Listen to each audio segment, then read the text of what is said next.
Well, thank you very much, Foreign Secretary Haig, and my best to Prime Minister Cameron. I agree with everything that he said today, but I'm very glad to be able to join you all on behalf of our administration to talk about the issue that will have enormous consequences for each of our countries, and quite frankly, consequences for the whole world, the future of cyberspace. And I do bring greetings from Secretary Clinton, who does send her regrets that she's not able to be with you in person today. As you all know, nearly 1/3 of humankind is online today, something we would have never thought possible 20 years ago. More than 2 billion people and counting. The internet has become the public space of the 21st century, a sphere of activity for all kinds of activities, open to all people of all backgrounds and all beliefs. And as vibrant, as dynamic as the internet already is, what we've seen so far, I believe, and we believe, is just an opening act. More than 5 billion people will connect to the internet in the next 20 years, 5 billion. And most of them will live in countries and regions that are now underrepresented online. And the next generation of internet users has the potential to transform cyberspace in ways we can only imagine. And cyberspace, in turn, has the potential to transform their lives as well. But the extent of both the contributions they will make to the internet and the benefits they'll derive from it are going to depend in large degree on the choices all of us in the room today make.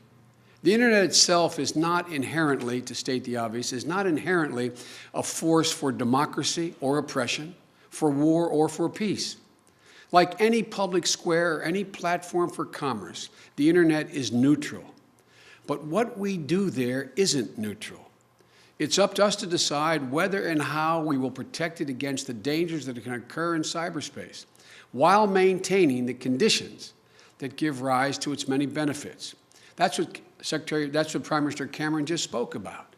And today, I'd like to explain briefly where the United States stands on key issues regarding the future of cyberspace.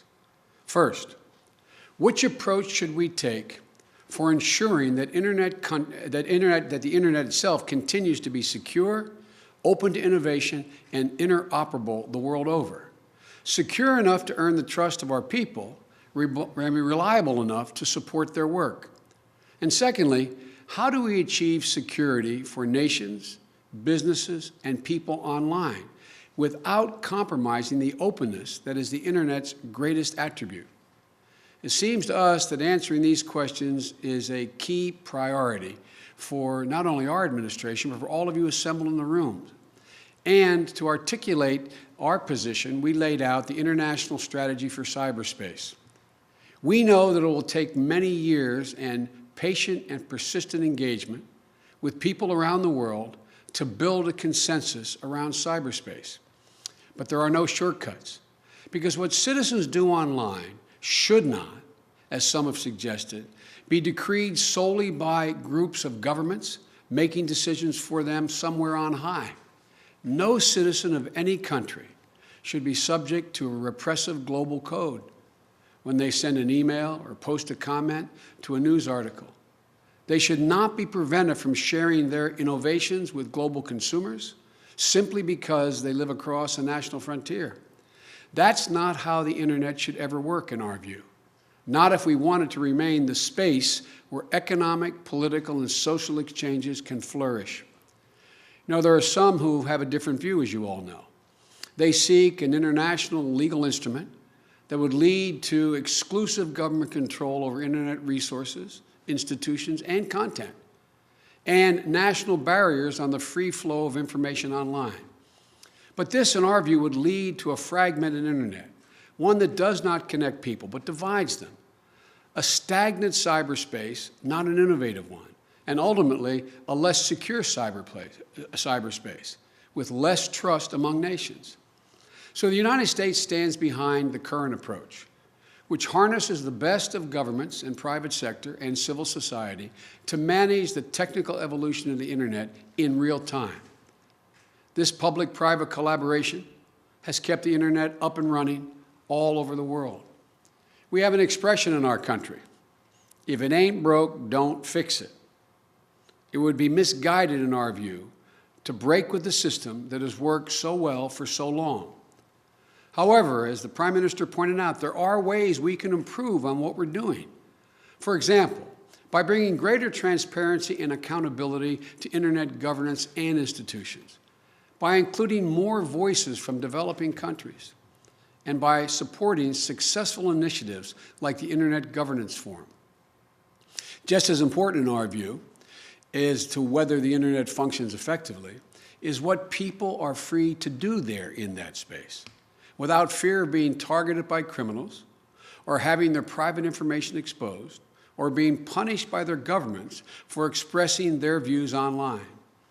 And this brings me to the second question I'd like to address today: how to achieve both security and openness in cyberspace. As we all know, the openness that makes the Internet a force for unprecedented progress can also enable wrongdoing on a vast scale. Terrorists use the Internet to recruit operatives and plot attacks. Human traffickers and child pornographers use the Internet to find and exploit victims. And sensitive information is stolen every day from both governments and businesses, by criminal networks as well as individuals, and even by other nation states. And we all face the threat that our critical infrastructure will be compromised by a cyber attack. It's a real threat. And to address these challenges, the United States is investing in our cybersecurity, including the appointment here at the White House of a national cyberspace coordinator. He's with you now, Howard Schmidt, who's in the audience with you and will speak on international security later today. We're working with other nations to fight transnational crime, including by helping other nations build their law enforcement capacities. We've ratified and we strongly promote the Budapest Cybercrime Convention, which sets out the steps countries must take to reduce cybercrime while still protecting human rights. And as you might expect, we remain committed to fighting international terrorism and thwarting terrorist attacks that are planned and launched on the Internet. We can and we must do all of this without resorting to a false solution that rationalizes government takeover of the Internet. You know, there's no question in our view that every nation must protect its citizens against crime and attacks online as well as off. But we must do it in a manner that's consistent with our shared values. And this brings me to the concept that is absolutely fundamental in our view to any conversation about the future of cyberspace. Existing principles of international law apply online, just as they do offline, in our view. Yes, the Internet represents and presents new challenges, but to resolve them, we don't need to start from scratch. International law principles are not suspended in cyberspace. They apply there with equal force and equal urgency.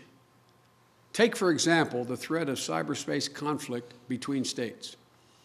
For more than a century, the global community has worked to develop rules that govern conflicts among nations, including concepts of proportionality and distinction between combatants and civilians. And we've developed diplomatic methods that countries can take together to prevent war, respond to attack, and build trust with one another. So while cyberspace is a new realm, we have many, many years of hard-won understandings to guide us in this new space. Of course, cyberspace presents challenges that are different from any we've faced before, and it raises new questions. It forces us to come up with new approaches where old ones no longer suffice. Consider confidence-building measures. It's a great deal harder to assess another nation's cyber capabilities than to count their tanks, for example. The technology is dual use. Governments don't have a monopoly on it. And you can't judge the intentions of another country by looking at its force posture, So it's a challenge to identify effective confidence-building measures in cyberspace.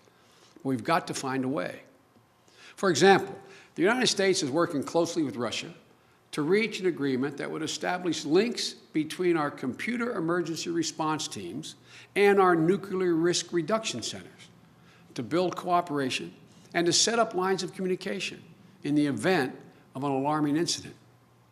We're also looking to multilateral institutions such as the OSCE, which has a history of developing confidence-building measures in the context of conventional warfare, to contribute their expertise to this quest. But in our quest for security, we cannot sacrifice, I want to emphasize, we believe we cannot sacrifice the openness that makes possible all the benefits and opportunities that the internet brings. The tactic of invoking security as a justification for harsh crackdowns on freedom is not new in the digital age, but it has new resonance as the internet has given governments new capacities for tracking and punishing human rights advocates and political dissidents. In some places, as you all know, bloggers are imprisoned and abused for criticizing the government. In others, there is widespread censorship of content that government deems politically unacceptable. Look, folks, again, no surprise, the United States, and I suspect most of you, I hope, stand against these acts and for internet freedom. The rights of individuals to express their views and petition their leaders, practice their religion, assemble with their fellow citizens online, we believe must be protected. These rights are universal, whether they're exercised in the town square or on a Twitter stream. They're enshrined in the Universal Declaration of Human Rights, which it applies to cyberspace just as surely as it does to every corner of every country on earth. Those countries that try to have it both ways by making internet closed to free expression but open for business will find that this is no easy task. They may try to build walls between these different activities, but there isn't a separate economic internet, political internet, and social internet. They are all one. It's simply the internet. The same search engines that help customers find local businesses also point them to websites of bloggers and civil society groups, social networking sites, allows friends to share not only home videos, but also views about the political and social issues within their country. Trying to build and maintain barriers in cyberspace entails a variety of costs, not just the cost of paying thousands of censors and internet police to work around the clock, but also the opportunity cost to a nation's future. And I believe all nations will ultimately determine this. The digital marketplace of ideas that welcomes every blog and tweet is the same one that inspires the next generation of innovators to fuel our economies.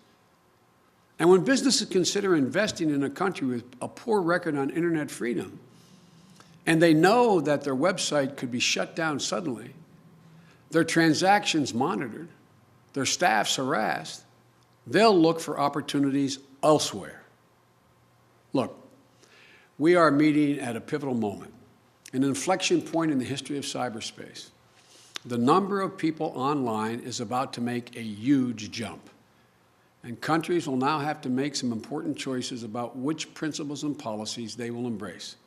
So I urge countries everywhere to join us in the bet we've made, a bet that an open internet will lead to a stronger, more prosperous life for people in all of our countries, and a bet that by building a global consensus around universal values and shared norms, we can together preserve the internet as an open space for all, which will pay long-term gains for all of us and shared prosperity as well as security, and in the process, increase friendship.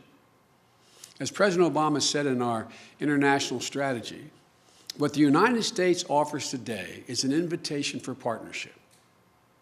We're reaching out to countries around the world, as well as the private sector and civil society, to build a consensus around the ideals that I've mentioned today: security and openness, transparency and accountability, innovation, freedom, and above all, a commitment to working cooperatively to govern cyberspace in a manner that's consistent with long-standing international principles. Folks, as we look ahead, let's remember what, in the end, we're working to achieve. We're here so that tomorrow, when a village in India opens the doors of its first internet cafe, a school in Kenya cuts a ribbon on its new computer lab, a teenager in Guatemala writes his first blog post, and a grandfather there in London writes his first email, they will be free to explore all the benefits of the internet and all the benefits it can bring, have their lives enriched, and be part of enriching the lives of others. We're working for 5 billion people who will join cyberspace in the years ahead so that they'll be able to experience the open, free, and secure internet. For their sake and for ours, we've got to get this done. I thank you all for listening, particularly via this remote mechanism. Again, Mr. Secretary, thank you very much for your hospitality. Good luck to us all.